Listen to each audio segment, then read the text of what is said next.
Cuando entraba en trabajo, casi que la respuesta de quién soy y qué hago aquí, esa respuesta tan existencial de quién soy y qué hago aquí, estaba resuelta. ¿De dónde se inicia todo? ¿De qué tipo de objetos? ¿De dónde salen los objetos más puros colombianos? ¿La forma colombiana cuál sería? Pues yo creo que expresarse ya es una base para lograr una sociedad mejor. Y era esa sensación de... Llevamos ya dos guerras mundiales y seguimos jugando como si esta vaina fuera juguete, man. Seguimos cascándonos con palos y piedras como en la prehistoria.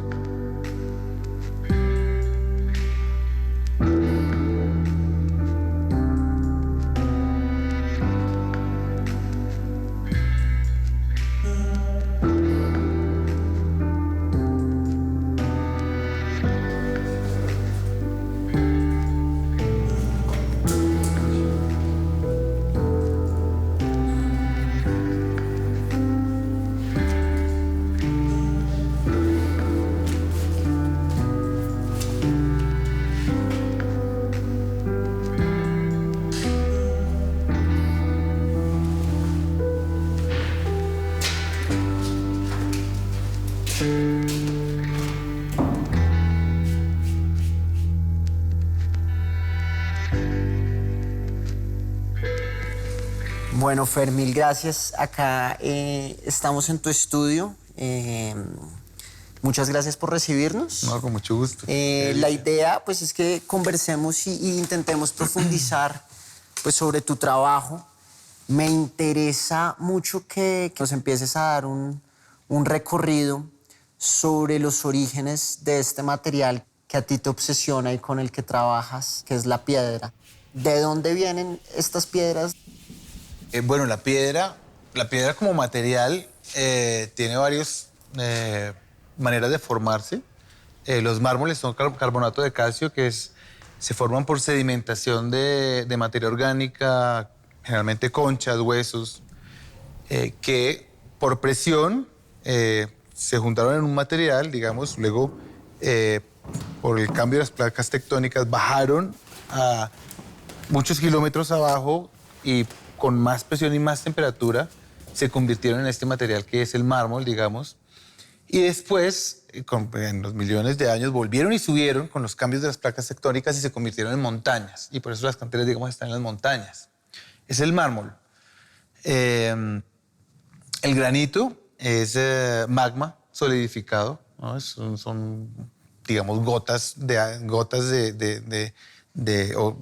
o ríos, pues, de lava que salieron de los volcanes en la época de la formación de la Tierra. Y el granito quedó se enfrió como las gotas y de hecho las canteras de granito son bolas gigantes de 3 casas, pues, de grandes, y de ahí se sacan los bloques de granito. Y también hay areniscas, que digamos que son otro tipo de piedras, que son también por solidificación de la arena misma por presión y temperatura. Aquí en Colombia pues tenemos de todo. Hay muy pocas canteras que quedan. Habían bastantes, pero pues los del negocio de la piedra decidieron en algún momento histórico dejar de explotar las canteras y en algún momento quisieron volver a empezar, algún momento cercano, pueden ser 10 o 15 años, pero ya estaban muy atrás en tecnología de extracción y no valía la pena volver a empezar, o sea, montar una extracción de piedra acá. Ahora es mucho más barato traer la piedra de China. Entonces, digamos que la piedra que yo trabajo generalmente aquí en Colombia sale de canteras que están en desuso, que las han tomado los locales, de las cuales, por ejemplo, de la piedra sacan cemento, lo venden para cemento, para quemar, digamos, del mármol, que es carbonato de calcio, se quema y de eso se hace el cemento. O se muele para piedras de agregados para las carreteras, en fin, para materiales de construcción, que pues es una es una contradicción y una tristeza porque son joyas. O sea, es como estar moliendo diamantes para hacer herramientas de diamantes. O sea, es una cosa triste.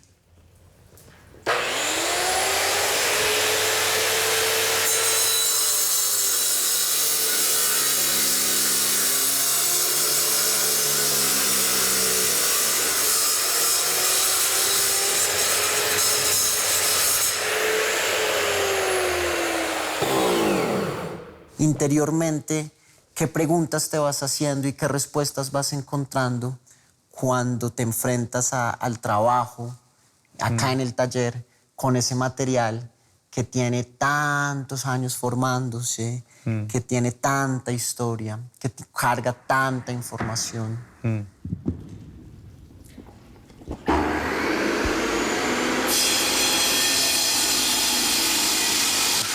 En mi caso, y de hecho en estos días estaba pensando en eso, cuando empecé a trabajar piedra y el hecho, o sea, lo que me hizo decir, miércoles,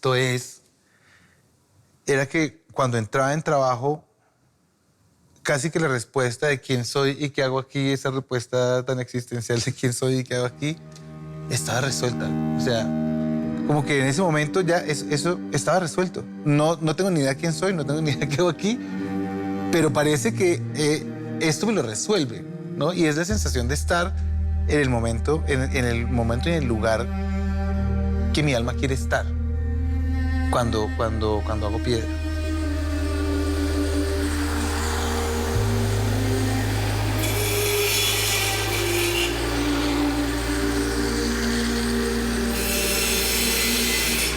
Uno entra en trabajo sabiendo la técnica, obviamente, que la aprende uno con cosas más pequeñas. Pero cuando uno entra en trabajo, arranca un diálogo interior, que es a lo que te refieres, con la piedra, en el que no sé tampoco cómo ocurre. O sea, parece que estuviera hablando de cuentos de hadas, pero simplemente son reflexiones como, y tú sientes que o tú mismo te respondes, pero parece que no fueras tú porque tienes respuestas que tú no tienes. Y todo el tiempo es un diálogo y es en el mismo proceso de esculpir. O sea, yo estoy haciendo, sé para dónde voy, y cuando entro en trabajo es como si estuviera en automático. Una parte de mi ser va en automático y sabe qué es lo que hay que hacer, y el otro se dedica a echar para adentro y a preguntar y a hablar.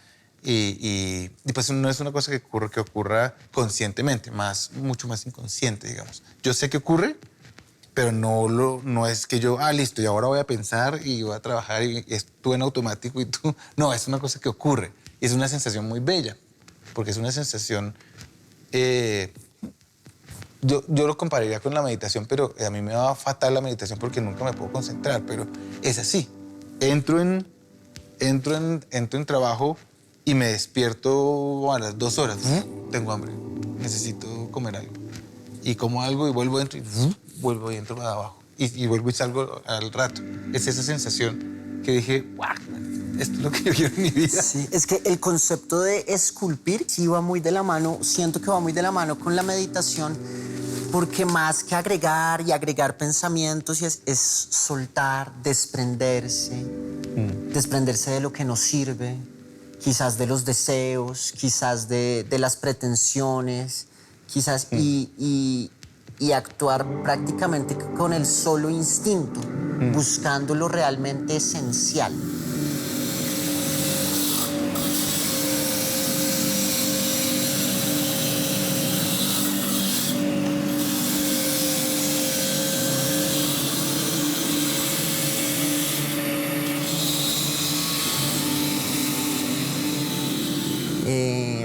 El trabajo tuyo como escultor también lo veo como el trabajo de alguien que está subiendo una montaña. Y también lo veo con el paralelo de alguien que está creciendo o cumpliendo años o envejeciendo. Y en esos 3 puntos, en el del escultor que esculpe una piedra, el del caminante que sube una montaña y el del ser humano o el del anciano que va envejeciendo, esas 3 personas van soltando, liberándose de lo menos esencial. Cuando tienes que llegar a la meta de la montaña, vas soltando el equipaje que ibas cargando. Cuando vas cumpliendo años y vas envejeciendo, te vas soltando de deseos, de pretensiones y de cosas que quisiste ser, hacer o tener.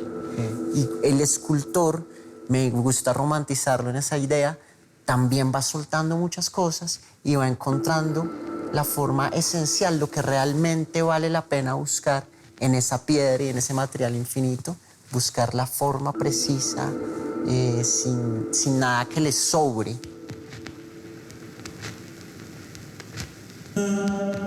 Sí, sí.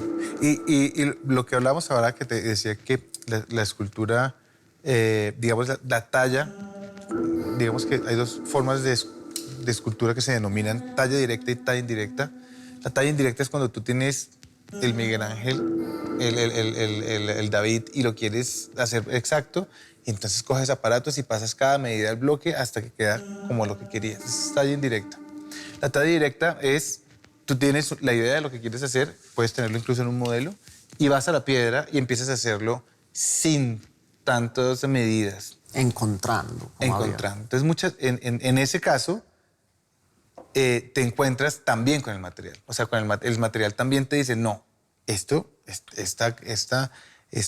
pedazo de costra que tengo que viene de la cantera, que se ve, le da mucha más fuerza a la escultura, déjala. Está. Y entonces vas encontrando cosas y hay cosas que mucho, la forma esencial no es quitar todo, sino la forma esencial es encontrar un punto en el que hay un equilibrio entre lo que quieres, entre la fuerza que ella está proyectando dentro de ti y lo que tú querías hacer con ella, ¿no? Entonces, es otra manera, digamos, ¿no?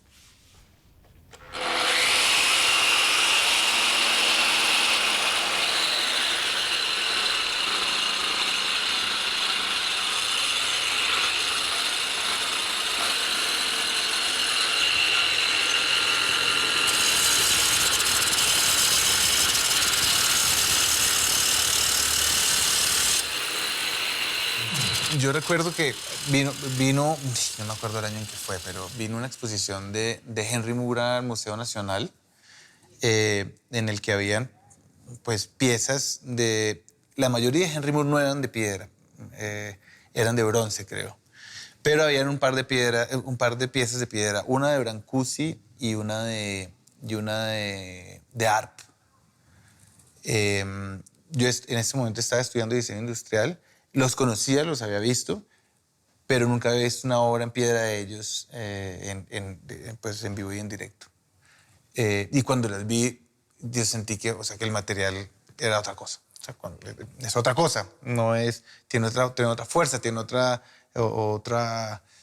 conexión. De una se ve que el material tiene fuerza en sí. Y dije, bueno, este es el material que yo quiero esculpir, o sea, quiero trabajar este material. Y seguí con esa idea y tenía un vecino en el barrio que era precisamente italiano, y un día su hijo era amigo mío, y un día él le dijo, papá, es que Fer quiere estudiar escultura. Y yo, ¿pero cómo? ¿Tú quieres estudiar escultura? Yo vengo de Pietrasanta. Mi familia es de Pietrasanta, es el pueblo de los escultores. ¿Por qué no te vas para allá? Ellos te reciben. Mientras te instalas todo, vete para allá.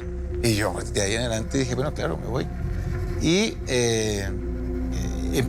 me fui para allá y empecé a tallar allá en Pietrasanta, pues, que es, o sea, es el paraíso de un escultor de piedra, sobre todo, ¿no?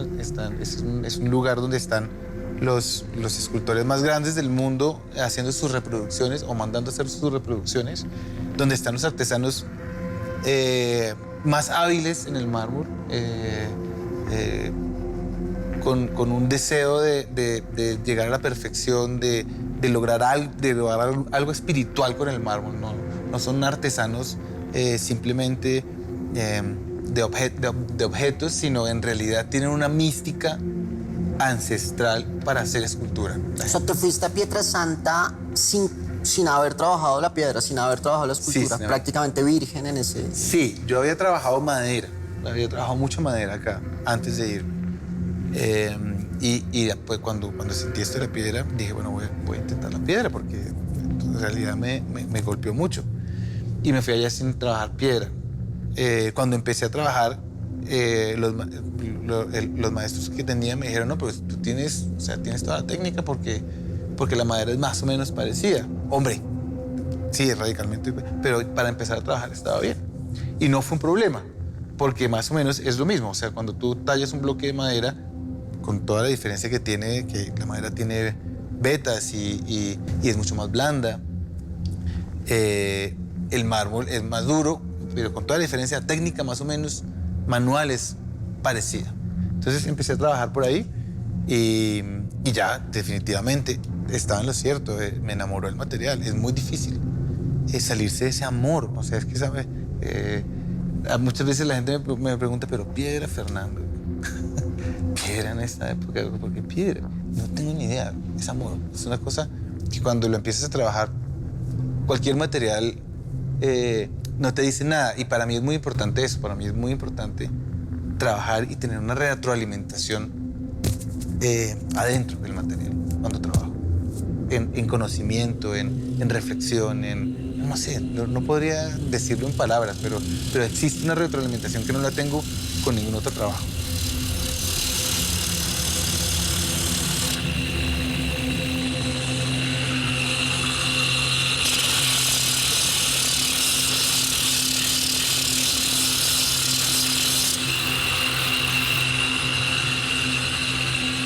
A ver, yo, digamos, la primera serie fue una serie que empecé cuando estaba viviendo allá todavía.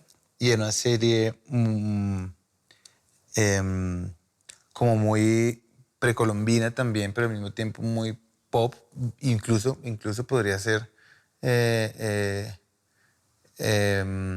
sí, a ver, no, era precolombina porque cuando estaba allá sí uno se siente extranjero siempre, siempre. Y así sea bienvenido, así sea... O sea, yo no tuve ningún problema nunca ya con nadie que me haya tratado como sudaca. Nada, nunca tuve un problema. O sea, fui muy de buenas y la pasé muy chévere, pero sí me sentí un extranjero todo el tiempo. Todo el tiempo estaba pisando una tierra que no era mía. Y fue una serie de cosas muy sencillas, de partir de formas... digamos, fisiológicamente cabezas de animales, de mezclas de animales, que a mí me encanta. De hecho, yo sigo haciendo dibujos de esas series. Y todas descabezadas y todas figuras rotas y era como esa parte de estar allá y estarme desprendiendo de todo lo que me había visto crecer, ¿no?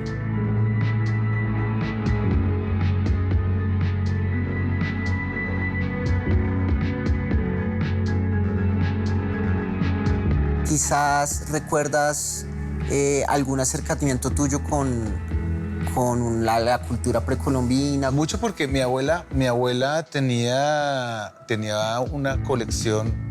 Mi abuela era pintora y muchas veces los cuadros se los pagaban con precolombinos. Y mi abuela tenía una colección de precolombinos gigante y a mí me fascinaba, porque me fascinaba. Y además ella me echaba los cuentos muy chéveres. O sea, ella decía, mira, Tania, que este man se está convirtiendo en jaguar. Y entonces me explicaba todas las cerámicas que tenía y para mí era una delicia. O sea, yo veía la colección de precolombinos de ella y me fascinaban los colores, las formas, el pensamiento de convertirse en una cosa de otra. Bueno, para mí era bellísimo. O sea, fuertísimo toda la parte de precolombino y además contada por mi abuela fue una inducción muy chévere, ¿no? No era el libro que, y esto, muy antropológico, muy arqueológico, no.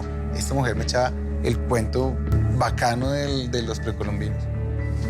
Y bueno, entonces ya estás en Italia, empiezas a hacer esa serie y ¿qué sigue después? ¿Con qué serie continúas?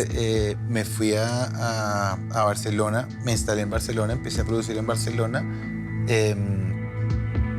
Esa serie se empezó a vender bien y yo necesitaba vender bien en ese momento porque estaba recién llegado. Entonces se empezó a vender bien y entonces yo seguí con esa serie un rato, porque además me fascinaba y me fascina.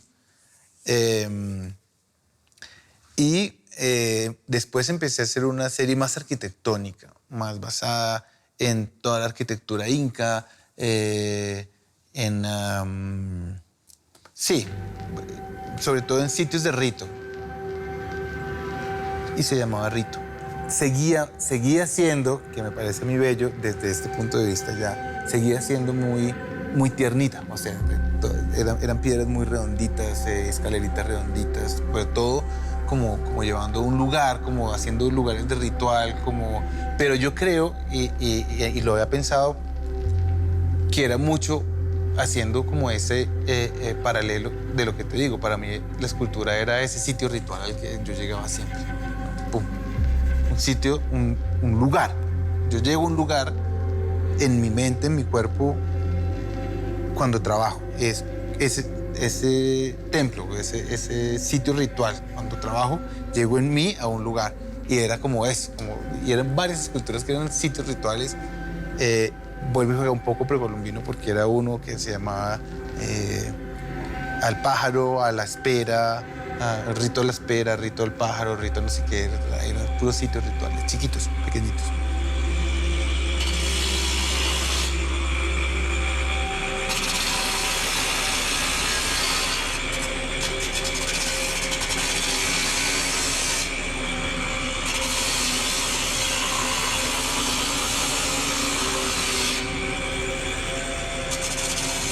Después vieron una serie que se llamó Armas. Ya acá producida en... Allá también. Esa fue la última que produje allá. Fue muy chévere. Fue justo en la última parte del conflicto armado. Seguían siendo muy tiernitas las obras, en el sentido de que vuelve y juega, son todas redonditas, pero eran juguetes, eran armas de juguete. Bueno, y en ese momento sí empezó digamos, a ocurrir lo que me ocurre con los procesos. Me empecé a interesar por la forma de las armas y yo decía, pero qué tipo, pero por qué. Pero entonces empezaron a ser bonitas y las minas antipersona pues eran graciosas y yo decía, pero qué tipo, qué raro, madre. Y empecé a reproducirlas como si fueran juguetes. Y dije, pero claro, porque venía de todas estas, de hacer todas estas formas que te digo que son como niños, y empecé a hacer las armas como si fueran juguetes, y yo empecé a preguntarme, ¿por qué? ¿Por qué estoy haciendo armas de juguete? Y era esa sensación de, llevamos ya dos guerras mundiales y seguimos jugando como si estaban afuera juguete, man. Seguimos cascándonos con palos y piedras como en la prehistoria. No, o sea, no hemos avanzado un carajo. O sea, las armas para nosotros son nada, son juguetes para jugar a ir a montársela al otro. Y entonces sí, fue una serie muy larga, muy chévere, me parece buenísima, de armas. Habían, no sé, bazucas, todo, pero eran juguetes de piedra. No eran exactamente reproducciones, se llamaba bazooka, pero pues era una forma larga que tenía cosas de la bazooka. Las minas antipersona también eran como trompitos. Y era muy bello eso y eso salió también de una entrevista que le había escuchado a una señora, no me acuerdo dónde, que decía que los niños, que eran un peligro para los niños porque los niños se encontraban las minas antipersona y creían que eran juguetes. Y empezaban a jugar con el juguete y ¡pum! Hijo de madre.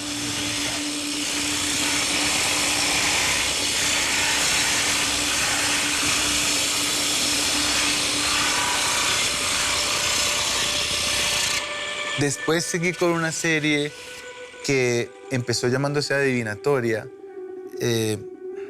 y terminó llamándose Dar a Ver, que es una serie que a mí me encanta. Ya llegando acá a Colombia otra vez. Ya llegando aquí a Colombia.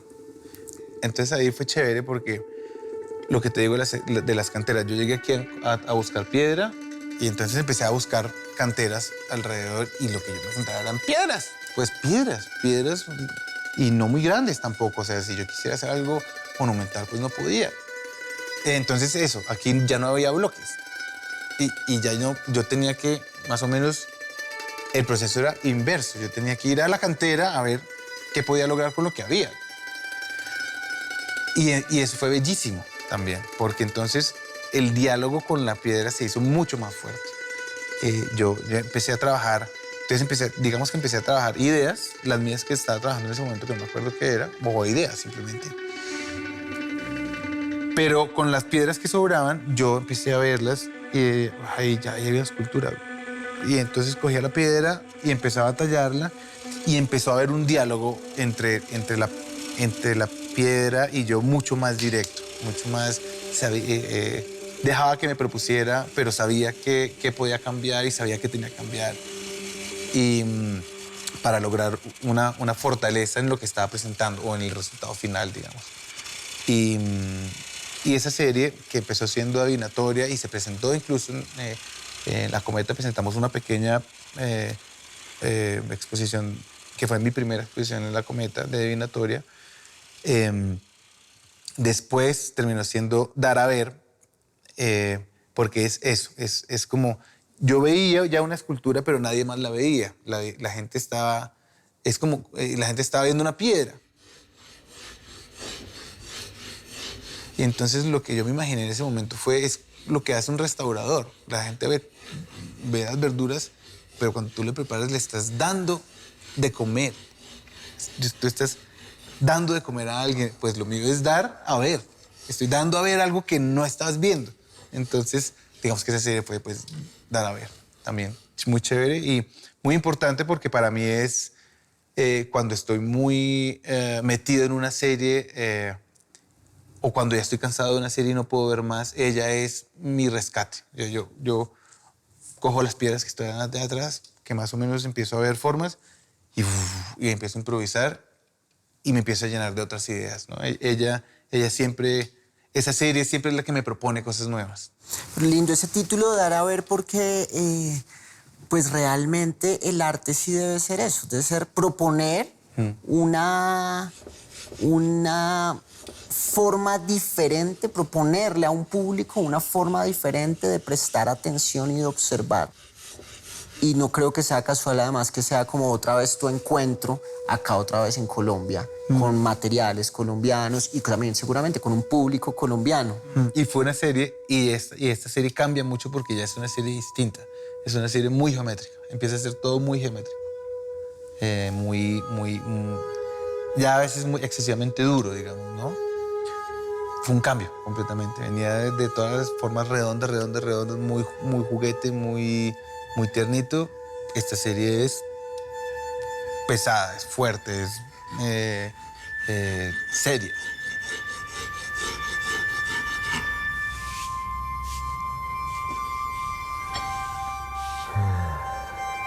¿Cómo encuentras ese concepto de la piedra como guardiana de la memoria ancestral de la tierra?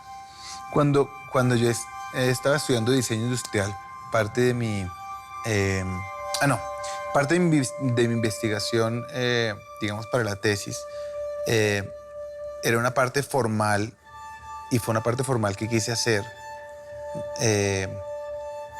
del origen de la forma en Colombia, de las formas más puras, de dónde salía la forma en Colombia. También pues era un estudiante y yo decía, tenemos que tener como un background formal de dónde se inicia todo, de qué tipo de objetos, de dónde salen los objetos más puros colombianos, la forma colombiana, ¿cuál sería? Era mi idea en ese momento. Entonces yo dije, tengo que ir a visitar una cultura donde todavía tengan objetos que ellos usen en su diario vivir y que tengan significado. Entonces me fui a la Sierra Nevada de Santa Marta, a un poblado muy, muy alto, con la ayuda de la Fundación Pro Sierra Nevada de Santa Marta en ese momento. Fui a hablar durante un mes largo, estuve con un mamo que se llamaba Ramón Gil, porque quería entender de dónde nacía todo eso. Y fue bellísimo porque el man, es una historia aparte, me salgo un poquito, porque el man, que era uno de los pocos mamos que hablaba español más o menos entendible, me explicaba todo. Yo le decía, oye, ¿por qué esa forma es así? Ah, porque eso significa, ese poporo, ese totumo al revés significa cabeza. Y las semillas son ideas. Todo el mundo objetual de esos manes tenía, o de que él tenía a su alrededor, tenía un significado y para mí fue tenaz. O sea, yo decía, ¿cómo puede ser que todos los objetos, o sea, Todos los objetos que ellos tienen significan algo y llevan contenido en su forma. Parte de su, sí, parte de sus libros están en los objetos. Entonces, parte de las enseñanzas, que fueron muchísimas durante ese mes, hablaba con él, pues fueron cosas que me quedaron a mí. Parte de lo que él me había dicho cuando estaba allá era que las piedras eran las abuelas de la tierra y que las piedras sabían todo. Y que ellos, como humanos, cuando tenían que preguntar algo sobre algún sitio, iban y preguntaban a las piedras. Entonces ellos van a preguntar algo sobre algún sitio, qué ha pasado acá o qué pasó acá o no sé qué, y van y tocan una piedra y la piedra les responde qué había pasado ahí. Digamos que eso fue lo que él me dijo. Años después, muchos años después, estaba yo aquí en mi taller y estaba parado junto a una columna muy parecida a esta, que era más alta, de piedra, y estaba trabajando otra cosa allá atrás. Había una sonata yo creo que era Bach en ese momento, muy duro sonando aquí en los parlantes, y en una nota específica, no me acuerdo cuál era. Y yo me recosté contra la columna de piedra y sentí que vibraba. Y dije, mira. Entonces, claro, cuando le pegué, ¡tum!, sonaba y estaba en la misma frecuencia de la sonata que estaba sonando. Entonces me pareció muy interesante cómo ella podía absorber, o sea, podía entrar en resonancia con la música. Y después encontré en una revista, en esos días, porque los procesos pasan así, son hermosos, en una revista de Science estaban hablando de que los materiales contenidos en las piedras, generalmente como el silicio, como el cuarzo, podían guardar información digital como si fueran chips. Y entonces se me juntó todo. Y dije, claro, eso es lo que este man estaba diciendo.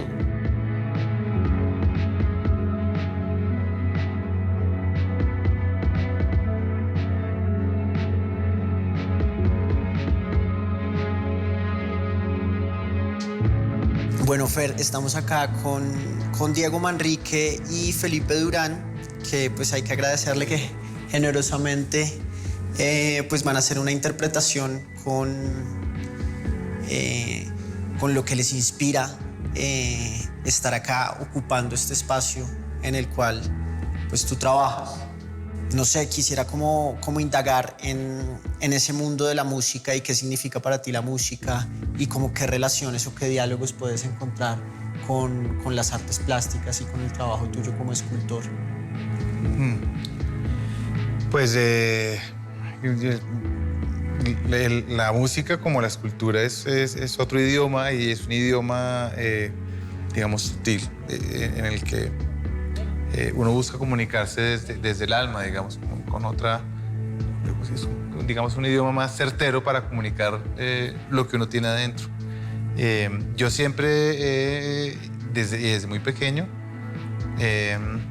cantado sobre todo. Y para mí, cantar es muy parecido a la escultura. O sea, para mí produce exactamente lo mismo. Es ese estado de conexión conmigo mismo, en los sonidos, en las repeticiones, en el ritmo. Es otro lugar, es otro templo que yo tengo, ¿no? Para mí la música ha sido siempre eso. Es un templo. Lindo. Pues nada, ahora dejemos que la música hable entonces Bellísimo. por sí sola y nada, invitamos a que los músicos puedan interpretar esta pieza. Y otra vez, muchísimas gracias, Diego y Felipe. Bueno. Muchas gracias.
partamos de que para mí es súper importante la sensación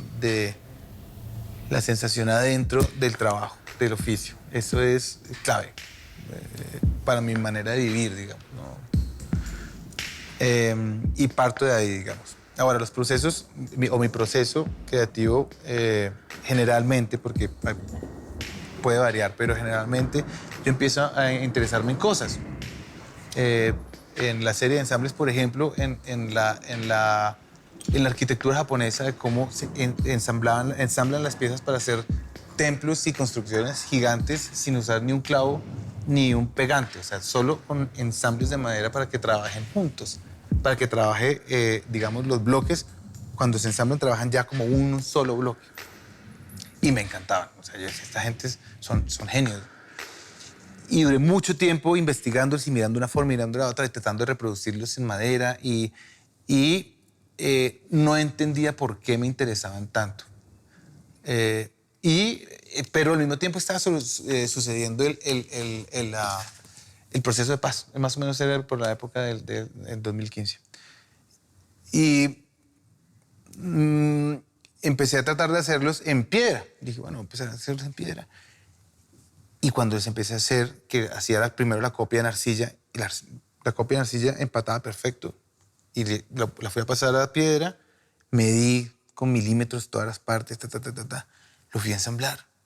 Pero como si hubiera hecho dos cosas a ojo cerrado, marica. Pero qué marica, yo tomé todas las medidas. Me había equivocado en algo. Cogí otras dos piedras, volví y las puse y volví a sacar el mismo modelo, marica, así con milímetros lo medí, lo empaté. Pero, como si hubiera hecho dos piezas distintas a ojos cerrados, sin medidas ni nada. Dije, no puede ser, algo tiene que estar pasando. Y empecé a sacarles un poquito, y hago una pieza, un poquito, otra pieza, un poquito, otra, Duré semanas en el primer ensamble tratando de que las piezas empezaran a casar de poquito, de poquito, de poquito, porque estaban bien casadas, pero les faltaba muy poquito. Estaban bien cortadas, pero les faltaba muy poquito para ensamblar. A las 2 semanas ensamblaron perfectamente. Dije, este es el proceso de paz.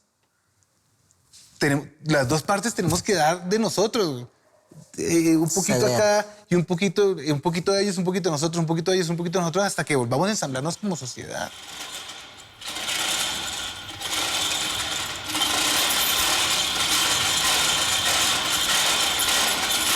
Se acaban de cumplir 8 años de la firma del acuerdo en el Teatro Colón. Pues no sé, ¿cómo la miras hoy en día viendo lo que ha sucedido con la sociedad colombiana? ¿Cómo la reinterpretas? Porque una cosa fue haberla hecho en el 2016, 2015, 2016, y otra cosa es verla hoy en el 2024.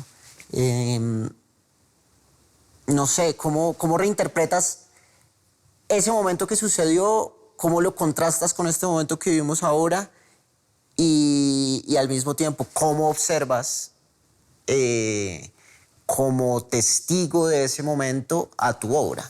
¿Fue acertado el diagnóstico quizás que propusiste? ¿Fue erróneo? ¿Fue una utopía que no se cumplió? ¿Es un proyecto en el que todavía estamos? ¿Cómo lees ese momento social y cómo reinterpretas tu obra viendo lo que ha sucedido? Pues yo creo que la paz es una utopía.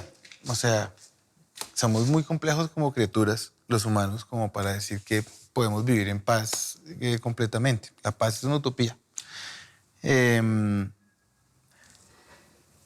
un sueño. Pero, aparte, o sea, digamos que después de Ensamble, en el 2018 hice otras partes de la serie de Ensamble que ahora se llamaban No Ensamble, que eran dos, que eran claramente dos formas diferentes que no ensamblaban, que no se podían ensamblar.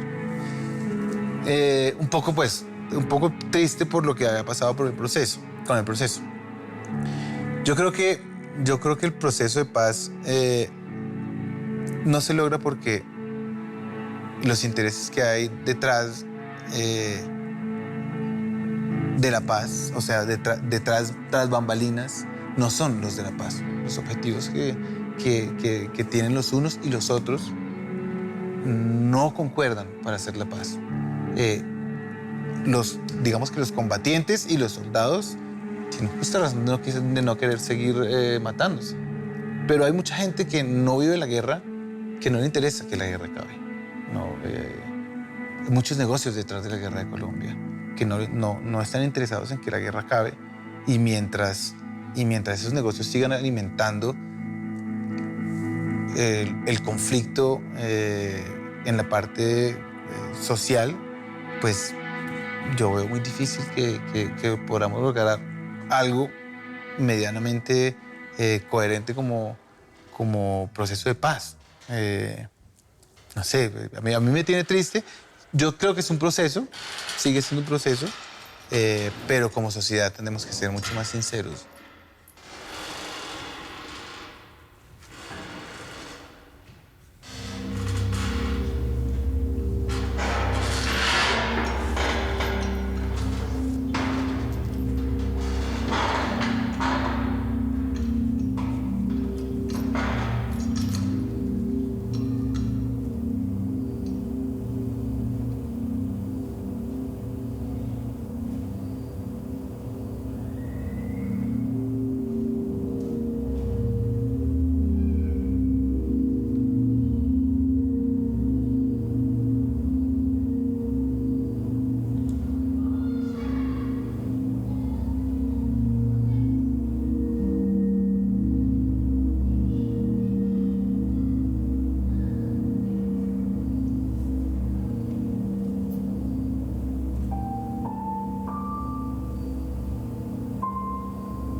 estás preparando para el 2025 un nuevo proyecto en el cual en Galería La Cometa vas a tener una exposición completa.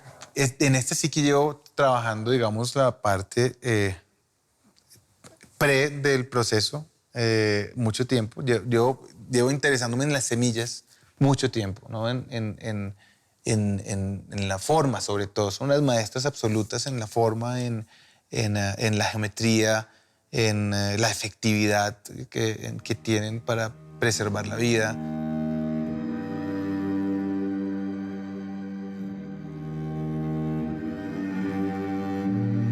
Tú ves las plantas y la planta puede tener flores y árboles, ramas y unas flores súper exóticas y un tronco y se puede despegar y colores y vas a ver la semilla y es una pepita negra de este tamaño. Y esa vaina generó todo ese universo y es la parte más sencilla de toda la planta.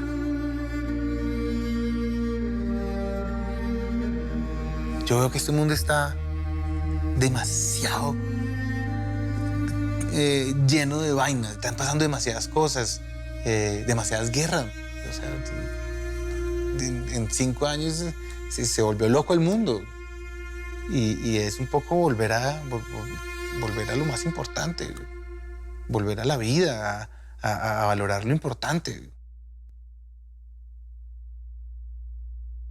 El arte como expresión sí sirve de algo o el mensaje que imprime un artista sirve de algo para lograr tener o ser una sociedad mejor. Pues yo creo que expresarse ya es una base para lograr una sociedad mejor. O sea, el hecho de poder decir las cosas y qué piensas tú de lo que yo digo, ya es varios escalones arriba para lograr una sociedad.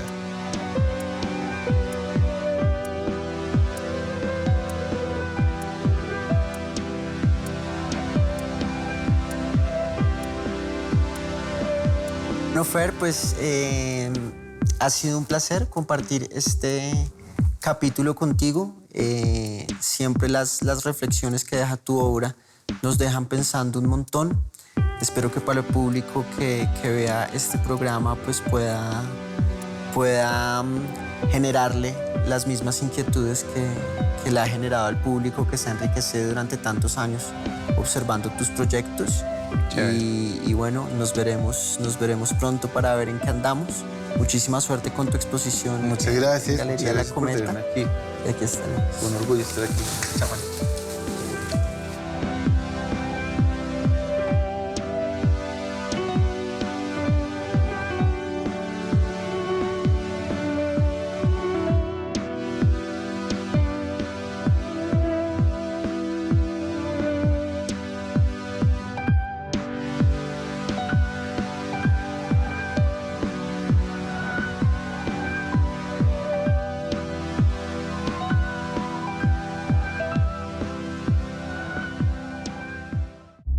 Señal Colombia, la señal de la paz.